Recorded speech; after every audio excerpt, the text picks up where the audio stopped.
I am the Tofu Golem. Please enjoy the video. You begin inside Settings because that's where Apple ID lives. Open Settings and tap your name at the top. Once done, verify Wi-Fi and battery so the process won't interrupt.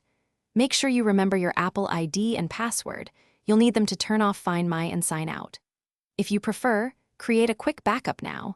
This keeps your photos and documents safe so you can restore them later without losing anything important. Next, go to Find My because that setting blocks removal without credentials. Tap Find My iPad and turn it off, then enter your Apple ID password when requested.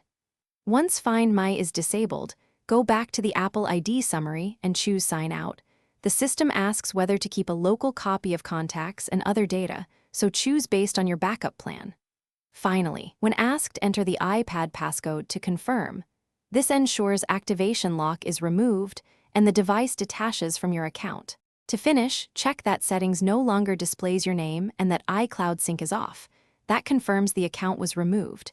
If you're handing off the iPad, erase all content via General Transfer or erase all content in Settings so the device is clear of personal data.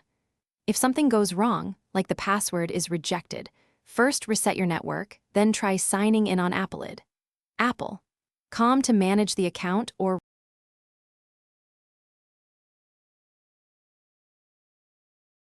Thanks for watching. Consider subscribing if we helped you today.